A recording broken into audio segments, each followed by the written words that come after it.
Hi Ashiq, ഇപ്പൊ ഏത് year ആണ് ഇപ്പൊ? ഞാൻ ഇപ്പോൾ 6th ഇയർ ആയി, ലാസ്റ്റ് സെമസ്റ്റർ ആണ്. ഇനി ഒരു 6 മന്ത് എനിക്ക് ബാക്കിയുണ്ട്. അപ്പൊ അപ്പോൾ ഇന്റേൺഷിപ്പിലാണ് ഇപ്പൊ? ഇന്റേൺഷിപ്പിലാണ്. ഓക്കെ. അപ്പോൾ ഞാൻ ആദ്യം ഉക്രൈനിലായിരുന്നു. ആ, 2018 ഉക്രൈനിലോട്ട് പോയി. പിന്നെ വാറ് കാരണം ഞാൻ ഇങ്ങോട്ടേക്ക് ട്രാൻസ്ഫർ എടുത്ത്. അപ്പൊ ട്രാൻസ്ഫർ ഇപ്പൊ നമ്മൾ NMC-യുടെ റൂൾ എൻ എങ്ങനെ എം ഉണ്ടല്ലോ സി റൂൾ എന്ന് ട്രാൻസ്ഫറിന്റെ? വെച്ചാൽ ഈ വാറ് വന്ന സമയത്ത് ഞങ്ങൾ ഒരു RTI കൊടുത്തു. RTI വെച്ചാൽ റൈറ്റ് ടു ഇൻഫർമേഷൻ. നമ്മളത് NMC-ലോട്ട് കൊടുത്ത്. അപ്പോൾ അവർ നമുക്ക് റിപ്ലൈ ചെയ്തിട്ടുള്ള ഒരു കാര്യം എന്താ വെച്ചാൽ 2021 വരെയുള്ള ഓക്കെ. കുട്ടികൾക്ക് നമുക്ക് 2002 NMC റൂളാണ് ഒരു ഫോളോ ചെയ്യുന്നത്. അപ്പോൾ 2021 വരെയുള്ള കുട്ടികൾക്ക് ട്രാൻസ്ഫർ എടുക്കാൻ പറ്റും. ഓക്കെ. 2021 മുതൽ 2021 മേലുള്ള കുട്ടികൾക്ക് 2021 NMC ഇറക്കിയ കരിക്കുലാണ്. അപ്പൊ ആ കരിക്കുലത്തിൽ പറയുന്നത് എന്താ വെച്ചാൽ ട്രാൻസ്ഫർ എടുക്കാൻ പറ്റില്ല. അപ്പോൾ 2020 വരെയുള്ള കുട്ടികൾക്ക് ട്രാൻസ്ഫർ എടുക്കണോണ്ട് സോ ബുദ്ധിമുട്ടില്ല. NMC-യുടെ ഗൈഡ്ലൈന് മുൻപ് നിങ്ങൾ ട്രാൻസ്ഫർ ആയതുകൊണ്ട് ഇഷ്യൂ ഇല്ല, സേഫ് ആണ്. സേഫ് ആണ്. അതുകൊണ്ട് നമ്മൾ ജോർജിയയിലോട്ട് ബെറ്റർ ഓപ്ഷൻസിനും ബെറ്റർ സ്റ്റഡീസിനും വേണ്ടിയിട്ട് ഇങ്ങോട്ടേക്ക് okay. Then house Georgia? Georgia ഇവിടുത്തെ ക്ലിനിക്കൽ എക്സ്പോസേഴ്സും പിന്നെ അതേമാതിരി ലിവിങ് സ്റ്റൈലൊക്കെ അടിപൊളിയാണ്. ഐ തിങ്ക് യൂറോപ്പിന്റെ എല്ലാ രീതിയിലുള്ള ഒരു സ്റ്റാൻഡേർഡും കൾച്ചറും ഫോളോ ചെയ്യുന്ന ഒരു കൺട്രിയാണ് അല്ലെ. ലാംഗ്വേജ് ബാരിയർ ഉണ്ട്. അപ്പൊ ഇത്ര ഒരു വർഷം നിന്നുകൊണ്ട് ഇപ്പൊ ഞാനിപ്പോ ഹോസ്പിറ്റൽസിൽ ഞങ്ങൾ ഇന്റേൺഷിപ്പ് ചെയ്യുകയാണെങ്കിലും ഇപ്പൊ ഇവിടുത്തെ ലോക്കൽ ആളുകളായിട്ടും നമ്മൾ സംസാരിക്കുകയാണെങ്കിലും ലാംഗ്വേജ് ബാരിയേഴ്സ് നമുക്ക് വന്നിട്ടില്ല. അപ്പൊ ഞാൻ ഉക്രൈനിൽ ആയ സമയത്ത് എനിക്ക് റഷ്യനും ജോർജിയനല്ല ഉക്രൈനിയനും പഠിച്ചിട്ടുണ്ട്. കാരണം അവിടെ എന്ന് പറഞ്ഞാൽ നമുക്ക് ജീവിക്കാൻ ലാംഗ്വേജ് ആവശ്യമുണ്ടായിരുന്നു.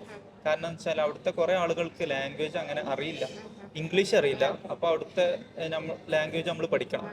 പക്ഷെ ഇവിടെ എന്ന് പറഞ്ഞാൽ പൊതുവെ എല്ലാവർക്കും ഭയങ്കര ഏജ്ഡ് ആയിട്ടുള്ള ആൾക്കാരല്ലാത്ത നോർമൽ ആളുകൾക്കൊക്കെ ഏകദേശം ഇംഗ്ലീഷ് അറിയാം. ഓക്കെ. അപ്പൊ നമുക്ക് ഹോസ്പിറ്റൽസിൽ വരുന്ന നമ്മളുടെ പേഷ്യൻസിനാണെങ്കിലും അവിടുത്തെ ആളുകൾക്കാണെങ്കിലും ഡോക്ടേഴ്സിനാണെങ്കിലും നഴ്സുമാർക്കാണെങ്കിലും എല്ലാവർക്കും ഇംഗ്ലീഷ് അറിയാം.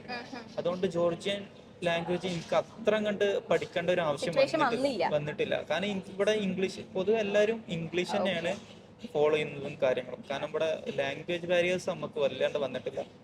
ഒരു യൂറോപ്യൻ ടച്ച് ഒക്കെ ഉണ്ടായതുകൊണ്ട് എല്ലാവർക്കും ഇംഗ്ലീഷ് ശരിക്കും നല്ലോണം അറിയാം. പിന്നെ ലിവിങ് എക്സ്പെൻസും കാര്യങ്ങളൊക്കെ എങ്ങനെ? ഏകദേശം ഒരു മന്ത് ആഷിക്കുന്ന ഒരു ഇപ്പം അപ്പാർട്ട്മെന്റ് റെന്റ് ഫുഡ് എല്ലാം കൂടെ കൂട്ടുന്നത് മാക്സിമം ഒരു മാസം എത്ര ലിവിങ് എക്സ്പെൻസ്? ഒരു 25K INR ഒരു 30K INR എല്ലാം. ഫുഡ് എങ്ങനെ? സെൽഫ് കുക്കാണ് മോസ്റ്റ്ലി നമ്മൾ പ്രിഫർ ചെയ്യുന്നത്. കാരണം എന്താ വെച്ചാൽ നമുക്ക് എക്സ്പെൻസ് കൺട്രോൾ ചെയ്യാൻ പറ്റും നമുക്ക് മെയിനായിട്ട് സെൽഫ് കുക്ക് ചെയ്യുകയാണെങ്കിൽ. ഇവിടെ ഒരു 20-25ഓളം മെസ് ഉണ്ട്. നമ്മൾ ഏകദേശം 2 ടൈം മീൽസ് ആണെന്നുണ്ടെങ്കിൽ $110 മാക്സിമം. ഇല്ലെങ്കിൽ ഒരു 1 ടൈം ഫുഡ് ആണെന്നുണ്ടെങ്കിൽ $60 വെച്ചിട്ട് നമുക്ക് ഫുഡ് കിട്ടും. പക്ഷെ നോർമലി നമ്മൾ പ്രിഫർ ചെയ്യുന്നത് കുക്കിംഗ് ആണ്. കാരണം നമുക്ക് മാനേജ് ചെയ്യാൻ പറ്റും നമ്മളുടെ എക്സ്പെൻസും കാര്യങ്ങളൊക്കെ. പിന്നെ നമുക്ക് പുറത്തുനിന്ന് കഴിക്കാന്നുണ്ടെങ്കിൽ നമ്മൾ പുറത്തുനിന്ന് കഴിച്ചിട്ട് നോർമലി നമുക്ക് എക്സ്പെൻസ് നമുക്ക് തന്നെ കൺട്രോൾ ചെയ്യാൻ പറ്റുന്ന രീതി. പിന്നെ നിങ്ങൾക്ക് സ്റ്റുഡൻസ് കാർഡ് ഉള്ളതുകൊണ്ട് നിങ്ങൾക്ക് കുറെ ബെനിഫിറ്റ്സ് ഉണ്ട് ബീങ് ഒരു സ്റ്റുഡന്റ്. അത് എന്തൊക്കെ നിങ്ങൾക്ക് കൺസിഡറേഷൻസ് എന്തൊക്കെയാണ് കിട്ടുന്നത് സ്റ്റുഡന്റ് കാർഡ് എന്ന് വെച്ചാൽ നമുക്ക് ട്രാൻസ്പോർട്ടേഷൻ ആണെന്നുണ്ടെങ്കിൽ നോർമലി ഇവിടുത്തെ ആളുകൾക്കാണെങ്കിലും പിന്നെ പുറത്തുനിന്ന് ഒരു ടൂറിസ്റ്റ് വരുവാണെങ്കിലും ആർക്കാണെങ്കിലും നോർമലി ഇവിടുത്തെ ലോക്കൽ ആളുകൾക്കാണെങ്കിലും ഒരു ജെല്ല് എന്ന് പറഞ്ഞാൽ നമ്മളെ നാട്ടിൽ 30 രൂപയാണ്. ഒരു മണിക്കൂറിന് ഒരു ജെല്ല് കൊടുത്താൽ 1.5 മണിക്കൂർ വരെ ഒരു ജെല്ല് ട്രാൻസ്പോർട്ട് ചെയ്യാൻ പറ്റും. പക്ഷെ ഇതെന്ന് പറഞ്ഞാൽ നമുക്ക് ഇവിടുന്ന് കിട്ടുന്ന ഒരു സ്റ്റുഡന്റ് കാർഡാണ്. ഈ സ്റ്റുഡന്റ് കാർഡ് എന്ന് പറഞ്ഞാൽ നമ്മൾ ഒരു യൂണിവേഴ്സിറ്റിയിലോട്ട് എന്താ വേണമെങ്കിൽ റിക്രൂട്ട് ചെയ്താൽ നോർമലി ഇവിടുത്തെ ഒരു സൈറ്റ് എന്ന് പറഞ്ഞാൽ ഇവരുടെ ഇന്റേണൽ അഫയേഴ്സൊക്കെ നമ്മളുടെ പേര് വരും. അപ്പൊ നമ്മളൊരു ബാങ്കിലോട്ട് പോയിട്ട് നമ്മുടെ പാസ്പോർട്ടൊക്കെ കൊടുക്കുകയാണെങ്കിൽ നമ്മൾ ഇവിടുത്തെ സ്റ്റുഡന്റ് ആണെന്ന് പറഞ്ഞാൽ നമുക്ക് എന്ത് ചെയ്യും, ഇതേമാതിരി ഒരു സ്റ്റുഡന്റ് കാർഡ് കിട്ടും. ഈ സ്റ്റുഡന്റ് കാർഡിൽ എനിക്ക് 1.5 മണിക്കൂർ ട്രാവൽ ചെയ്യാൻ 0.2 എന്ന് പറയും. 0.2 നമ്മൾ ഒരുമിച്ചപ്പോ മെട്രോയിൽ വന്നത് എനിക്കുള്ള എക്സ്പെൻസിന്റെ ഓൾമോസ്റ്റ് വളരെ കുറവാണ്. നിനക്ക് ഒരു ബീങ് ഒരു സ്റ്റുഡന്റ് 20% മാത്രം എനിക്ക് മതി. നമുക്ക് 100% പൈസ വേണമെങ്കിൽ എനിക്ക് വെറും 20% പൈസ മാത്രം. അത് ട്രാൻസ്പോർട്ടേഷൻ അല്ലാതെ പിന്നെ നിങ്ങൾക്ക് വേറെ എവിടെയെങ്കിലും ഒരു അലൗൻസ് കിട്ടും? ഇപ്പൊ നമുക്ക് ഈ ഒരു ബാങ്ക് ആണെന്നുണ്ടെങ്കിൽ ചിലപ്പോൾ മാസത്തിൽ എനിക്ക് 15% ചിലപ്പോൾ ചില ഫുഡ് കോർട്ടിലൊക്കെ നമുക്ക് വെറും 50% ഓഫറിൽ കിട്ടും. പിന്നെ അതേപോലെ ഡ്രസ്സ് ആണെങ്കിലും ചില LCYK എന്ന പോലത്തെ ചില ബ്രാൻഡുകളിലൊക്കെ നമുക്ക് 70% ചിലപ്പോൾ ഓഫേഴ്സ് കിട്ടും. പക്ഷെ നമുക്ക് ഏറ്റവും കൂടുതൽ എനിക്ക് ബെനിഫിറ്റ്സ് ആയിട്ട് തോന്നിയിട്ടുള്ള ട്രാൻസ്പോർട്ടേഷൻ ആണ്. കാരണം 0.2 നമ്മളെ നാട്ടിലത്തെ ഒരു 6-7 രൂപ മതി എനിക്ക് 1.5 മണിക്കൂർ ട്രാവൽ ചെയ്യാൻ. അതന്നെ ഈ ഏകദേശം ഒരു ദിവസം ചിലപ്പോൾ എനിക്ക് ഏറിപ്പോയാൽ 15 രൂപ മതി ഒരു ദിവസം എനിക്ക് ട്രാൻസ്പോർട്ടേഷന്. 15 രൂപ എന്ന് പറഞ്ഞാൽ നമ്മുടെ നാട്ടിലത്തെ 15 രൂപ. ഓക്കെ, അത്ര ആകെ എക്സ്പെൻസ് ആയിട്ട് വരുന്നുള്ളൂ. അപ്പൊ comparatively vote you think expense ഒരു അഫോർഡബിൾ ആയിട്ടുള്ള ഒരു അഫോർഡബിൾ ആയിട്ട് നമ്മള് ചെയ്തതിന് അനുസരിച്ചാണ് നമ്മളുടെ മാക്സിമം എക്സ്പെൻസ് വരുന്നത്. ഇപ്പം യൂറോപ്യൻ കൺട്രീസ് ഒക്കെ വെച്ചിട്ട് കമ്പയർ ചെയ്യുകയാണെങ്കിൽ കമ്പാരിറ്റീവ്ലി ഒന്നും കൂടി എക്സ്പെൻസ് കുറവാണ് അല്ലേ? അതെ കുറവാണ്. ഓക്കെ ഓക്കെ എല്ലാം കൊണ്ടും ഭയങ്കര കുറവായിട്ട് എക്സ്പെൻസ്. പിന്നെ വേറൊരു കാര്യം, ക്ലിനിക്കൽ പ്രാക്ടീസിന്റെ ഒരു എക്സ്പീരിയൻസ് എങ്ങനെയുണ്ട് ഇവിടെ? നിങ്ങൾക്ക് യൂണിവേഴ്സിറ്റി തന്നെ ആണോ നിങ്ങൾ പ്രാക്ടീസ് ചെയ്യുന്നത്? നമ്മുടെ യൂണിവേഴ്സിറ്റീസിന് ഹോസ്പിറ്റൽസ് ഉണ്ട്. ഓക്കെ നമ്മൾ ഈ ഹോസ്പിറ്റൽസിലാണ് നമ്മൾ ക്ലിനിക്സിൽ ഇന്റേൺഷിപ്പ് കാര്യങ്ങൾ ചെയ്യുന്നത്. Okay. നമുക്ക് 2 ആഴ്ച ആയിരിക്കും ഒരു ഇപ്പോൾ ഓപ്സ് ഗൈനി ആണെങ്കിൽ ഗൈനക്കോളജി ആണെങ്കിൽ 2 ആഴ്ച ആയിരിക്കും അവിടെ ഇന്റേൺഷിപ്പ് ഉണ്ടാവുക.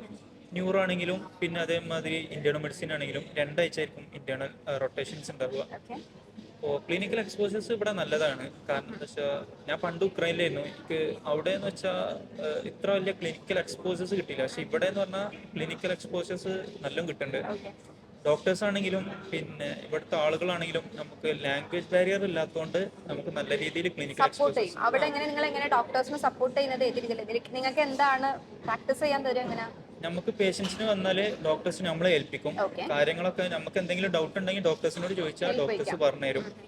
പിന്നെ അധികം നമ്മൾ അസിസ്റ്റ് ചെയ്യാൻ ഡോക്ടേഴ്സും ഉണ്ടാവും. അപ്പൊ നമുക്ക് എല്ലാ കാര്യങ്ങൾക്കും അതിൽ തന്നെ പഠിക്കാം. ഇൻ കേസ് ഇനിയും എനിക്ക് ഈ 2 വീക്സ് കൊണ്ട് എനിക്കൊന്നും റെഡി ആയില്ല എന്നുണ്ടെങ്കിൽ ഡോക്ടറോട് പറഞ്ഞാൽ മൂപ്പര് എനിക്ക് വീണ്ടും ഒരു സമയം തരും. നീ നെക്സ്റ്റ് വീക്ക് പോര്. ഒരു 1-to-1 അറ്റൻഷൻ എന്താണെങ്കിലും തരും. അത് സ്റ്റഡീസിന്റെ കേസിലാണ്.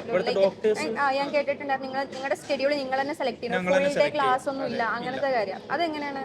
അതെങ്ങനെയാന്ന് വെച്ചാല് എനിക്കിപ്പോ തോന്നുകയാണ് എനിക്ക് നെക്സ്റ്റ് വീക്ക് അതിന്റെ മുന്നത്തെ അടുത്ത വീക്ക് എനിക്ക് ഇന്റേൺഷിപ്പ് റൊട്ടേഷൻ എന്തെങ്കിലും കയറണം എന്നുണ്ടെങ്കിൽ എനിക്ക് തിയറി ക്ലാസ്സസ് എന്തെങ്കിലും ഉണ്ട് എന്നുണ്ടെങ്കിൽ എനിക്ക് 2 ക്ലാസ് 3 ക്ലാസ് ഒക്കെ ചിലപ്പോൾ ഒപ്പം തന്നെ സെലക്ട് ചെയ്തിട്ട് 2 വീക്സ് കൊണ്ട് തീർത്തിട്ട് ക്ലിനിക്സിന് കയറാം.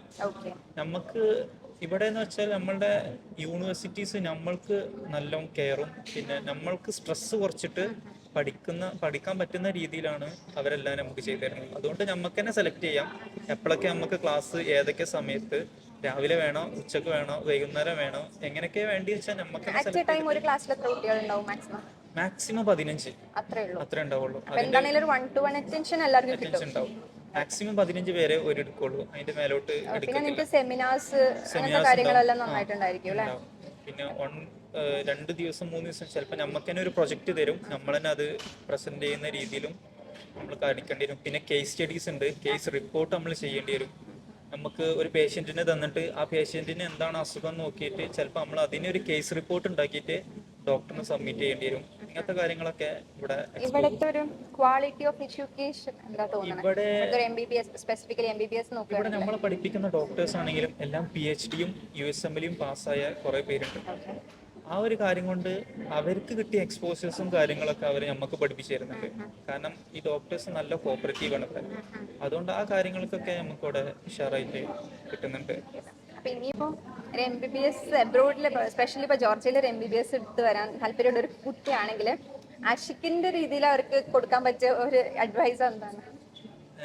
ഇങ്ങോട്ടേക്ക് എല്ലാം പഠിച്ചിട്ട് വരിക. ഇത്ര സബ്ജക്ട്സ് എല്ലാ കാര്യങ്ങളും നമ്മൾ അതിനെക്കുറിച്ച് അന്വേഷിച്ച് അതിനെക്കുറിച്ച് മനസ്സിലാക്കി ഇന്ന കാര്യങ്ങളൊക്കെയാണ് പഠിക്കാനുണ്ടാവുക, ഇതൊക്കെയാണ് പഠിക്കേണ്ടത്. പിന്നെ പഠിക്കണം എന്നുള്ള മനസ്സോടെയും പിന്നെ ആ ഒരു ഉറപ്പോടെയും നമ്മൾ ഇങ്ങോട്ട് വരണം. പിന്നെ അതിന് ഒരു പാഷൻ വേണം. പാഷൻ ഉണ്ടെങ്കിൽ നമുക്ക് ഇത് വർക്ക് ചെയ്ത് ഇതിനോട് മുന്നോട്ട് പോകാൻ പറ്റും. ഇനിയിപ്പോ ഓൾമോസ്റ്റ് 6 മാസം കൂടെ അല്ലേ പറഞ്ഞു? ഇനി ഒരു 6 മാസം ഇത് കഴിഞ്ഞ് നാട്ടിൽ നിന്ന് FMG എക്സാം എഴുതി പാസ്സായി പിന്നെ ഒരു ഇന്റേൺഷിപ്പ് ചെയ്തിട്ട് പിന്നെ കുറച്ചു കാലം വർക്ക് ചെയ്ത് ഒരു PG എന്നുള്ള ഒരു പ്ലാൻ ചെയ്യണത്. ഞാന് PG-യും ഒരു അബ്രോഡ് എന്നുള്ള രീതിയിലൊക്കെയാണ് അതിനെ കുറിച്ച് ചിന്തിക്കുന്നത്. So thank you so much for your valuable time. So thank you.